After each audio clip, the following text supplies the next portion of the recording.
So, okay, let's talk about Paper X, the team you were mentioning. As I said on the last episode, in some ways, I actually think if you wanted like a pure narrative angle to make like the game seem exciting, Paper X winning VCT would be amazing, because basically it would signal to people from other FPS games, like, this game isn't just Europe and North America, and in fact, as you say, they even have the most unique playing style. I think it would be a brilliant sort of like storyline to break Valorant out sort of a bit more mainstream, and obviously the cool angle of like, wow, the best team in the world from fucking, obviously in this case, not a region at all associated with being elite in esports, except maybe like Dota or something. So I think it would have been a crazy storyline. So what do you actually think? Like, what essentially were they good enough to win this event? You think they could have won on a different sort of day if they woke up and teams played a bit differently? I mean, Could they be the best team? I actually thought the Paper X were going to win this grand finals. I felt like FPX, I mean, as soon as FPX got to the lower round 3, which was when they played against Fnatic, that's when I started to become unsure about how far I thought FPX were going to go beyond that, because with Fnatic, assuming they beat Fnatic, which they did, they were then going to have to face Optic, which is obviously a very difficult opponent. And I was just kind of like, you know, they've had a sort of tumultuous run through Masters so far, and it could go wrong at any point.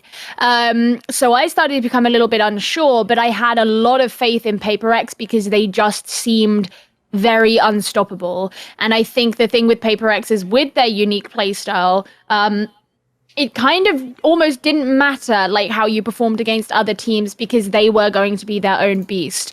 But I think that like the interesting thing about the way that this game even went, I'm just getting the maps up from the game, is so the teams, I mean, like, this is the crazy thing. Paper X were the upper bracket team, so they got to pick both bans, which in theory should have been obviously like a huge advantage. And they, like, FPX dominated Paper X on the first map, and it was Bind, which is a map that FPX tried to avoid quite a lot, and that was Paper X's first pick as well. So in theory, it's supposed to be a punish pick, yeah. Right, they would have thought that this was going to be where they'd have the biggest advantage, and it was a 13-3. And I think that if you're going to look at any map and say, okay, where should Paper X have done better at, it's probably that one. FPX put 11 attack rounds together in a row without Paper X being able to do anything. And obviously, you have to consider that the way the economy works is there's going to be opportunities within those 11 rounds for Paper X to be on even footing with FPX, even if they're falling behind at certain points. But I think that Paper X have always been really heralded for their bind because of the way they use Forsaken on Yoru.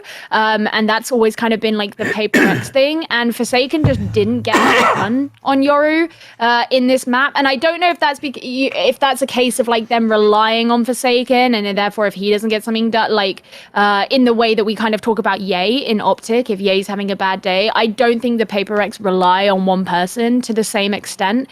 Definitely didn't frag out like they'd expect though, right? No, absolutely not. Like, I literally have it right in front of me here. He went 6-15. Like, you know, it's just incredibly like, meh, you know?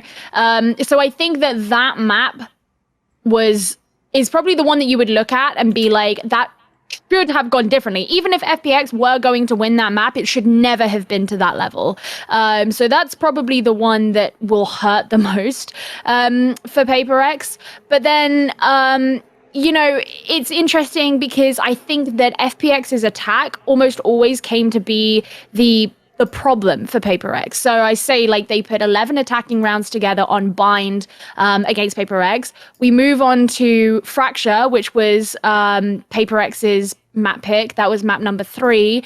And that actually, I think, was 6 and 6.5. Yeah, it was. So, like, the first half was, like, super even, could have gone either way. And as soon as FPX get onto their attacking half, oh, guess what? There is only one round that Paper X can put on the board. Then you go to Breeze, which was the final map, and this is the decider. And again, it was FPX's attack in the last 6 rounds that that PRX couldn't break into. So that really seemed to be the problem for them.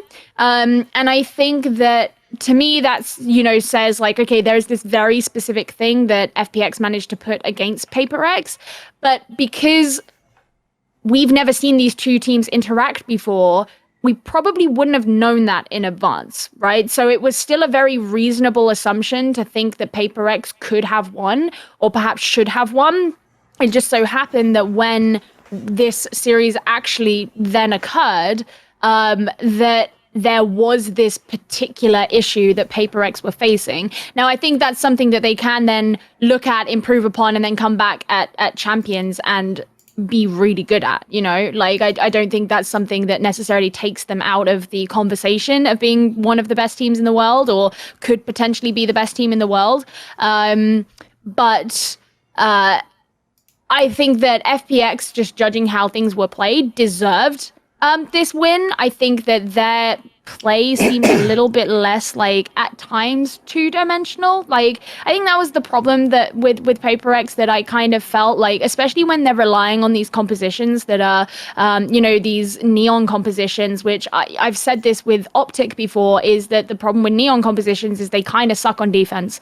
And it feels like that same hole was kind of fallen into for Paper X, where, you know, having your kind of trap card of, you know, being able to say, like, Forsaken Jing, go kill, if that's not enough, then, like, there will be other factors that can then be exploited, and it seems that that's what FPX did.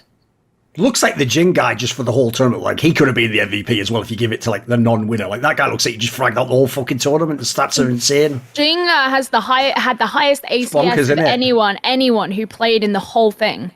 And Jing's like a madman. Like, you just watch him play, particularly Raze, in my opinion, and it's just like, is nuts. And it's funny because I remember watching, it was like the Plat Chat episode that they did before the tournament even began, like before they all went to Copenhagen. And the only person who was really hardcore on the Jing train was Sideshow. And they were all kind of laughing at him for it. Okay. They're like, hey, he's good, but like, come on. And it's like, well, he kind of got proven right here. Want to see more cool, funny, interesting clips based on topics from my content? Well, subscribe to this channel then, or, you know, be a pleb and don't.